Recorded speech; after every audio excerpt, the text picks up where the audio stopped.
Hello guys! Hello, this is for Libra. Libra, welcome dito sa aking channel, Kapalaran 888. Welcome guys.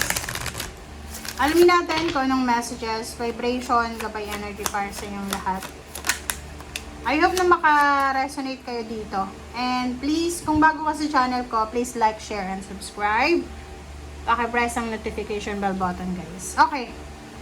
First card natin dito, Libra, is Giraffe. The bigger picture. Take a step back and gather your thoughts and feelings. Okay, may nakikita ka sa malayo. May nafu-foresee ka. Okay? Kumbaga marami kang plano. Marami kang plano na gawin. Gusto mong gawin. Okay, but ang sabi ng bara, step back ka muna. Okay? Huwag kang magpadalos-dalos. Kung ano man yan ang plano mo, pag-isipan mo yan na mabuti, Libra. Kasi, baka na-stress ka lang, nape-pressure ka lang. Ang sabi ng bara sa'yo dito na gather your thoughts and feelings. Isipin mo ng mabuti, ng maayos, kung makakabuti ba yan sa'yo or hindi. Okay? Step back ka muna.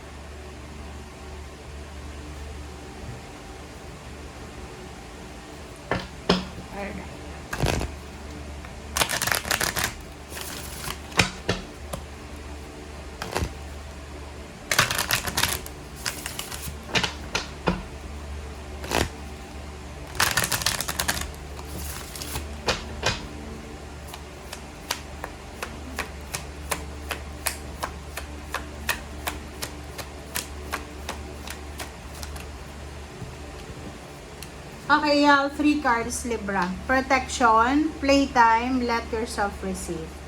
Okay. Medyo nagpapanik ka, nag-aalala ka. You're worried.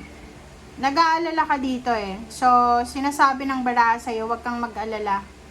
Ikaw, ang pamilya mo, yung loved ones mo, yung trabaho mo, yung ari-arian mo, kung may ari-arian ka, safe na safe kayo. Okay? Protektado kayo ng langit. Protektado kayo ng universe. So, wag kang masyadong ma-stress. Sinasabi ng bara sa'yo na kung may mga tao na gusto kang tulungan, may mga taong gusto kang, bigyan ng biyaya, tanggapin mo siya. And wag kang mag-guilty sa kung ano man yan na blessings na meron ka.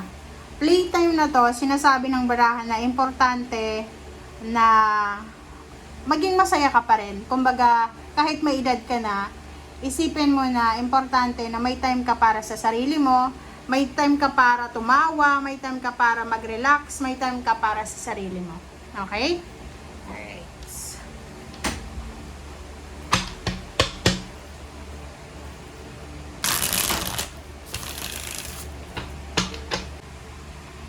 Okay, so tingnan natin, Libra, kung anong message ang gustong ipahiwatig sa'yo ng third deck.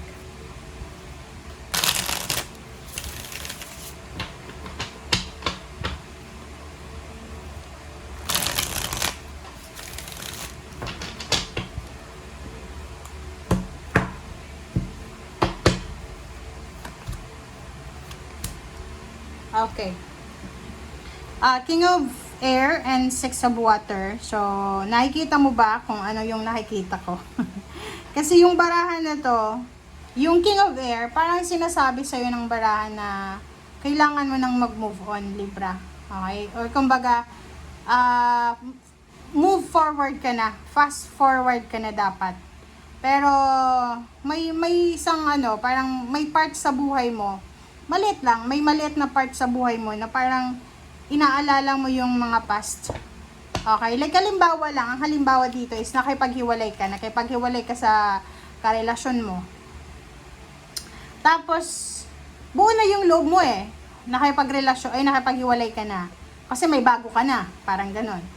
Tapos, may like other part ng past mo na bumabalik pa rin Parang iniisip mo na nakakapanghinayang yung past mo. So, medyo hindi maganda kasi itong dalawang bara. Kasi hindi ka talaga makaka-move on dyan. Hindi ka makaka-move forward kung hindi ka hindi ka aalis sa past mo. Okay? Parang ano lang to eh. Niloloko mo lang yung sarili mo niyan. Okay? So sabi ng baraha sa'yo, kung gusto mong mag-move forward, talagang panindigan mo siya, yung pag-move forward. Hindi yung ano lang, paglalaroan mo. Kasi ikaw lang yung masasaktan dyan. Nakikita ko sa'yo dito na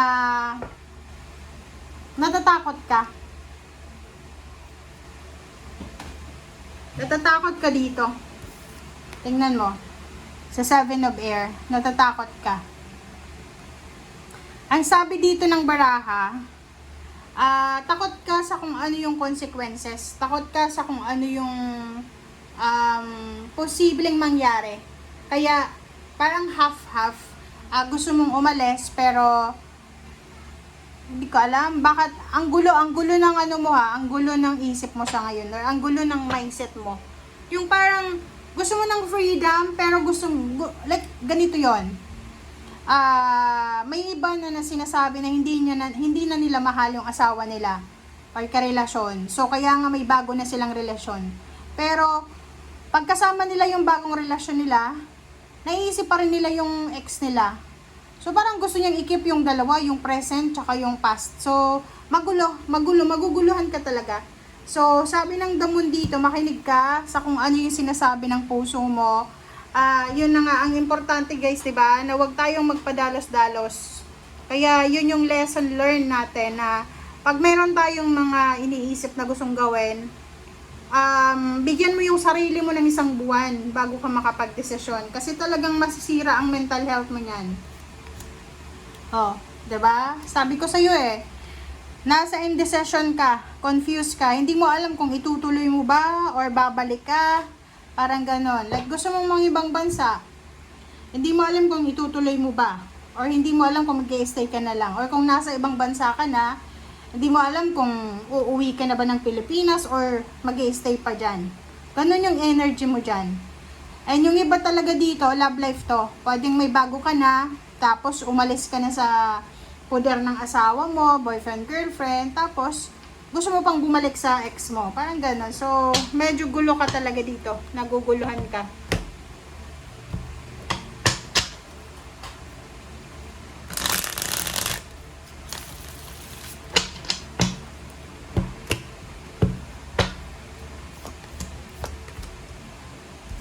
Okay, King of Water, compassionate, understanding, and trustworthy. Number 19, the Sun. So, dito sa barahang to, sinasabi ng baraha sa'yo, kung babae ka man or lalaki, may mag-o-offer sa'yo ng relationship. Okay? May like, there's someone na mag-o-offer sa'yo ng relationship na mararamdaman mo sa kanya yung talagang pagmamahal. Okay? Yung tagumpay, yung pagmamahal, yung parang wala siya sa dati mong karelasyon. So, nakikita ko sa'yo dito na magiging masaya ka. Magiging masaya ka. May iba din ditong Libra na may mga iba sa inyo na makakapag-rest and relax na kayo kasi pwedeng may mga katulong na kayo sa obligations and duties nyo. So, nandito yung 6 of Earth. So, medyo balance na yung finances mo. Siguro dati mag-isa kang kumakayod. And ngayon, kung makikita mo dito, yung 4 of Air mo, sinasabi ng barahan na may time ka na ngayon para makapag-relax. Okay? May time ka na para makapag-relax. Kung dati ay mag-isa ka lang na sumusuporta, like sa pamilya mo, ganyan, ngayon may kasama ka na. Okay? And last card natin is Wise Counselor. Mag-iingat ka sa mga tao na gustong pumasok sa buhay mo or yung mga taong nakikialam sa mga choices and options mo. Okay?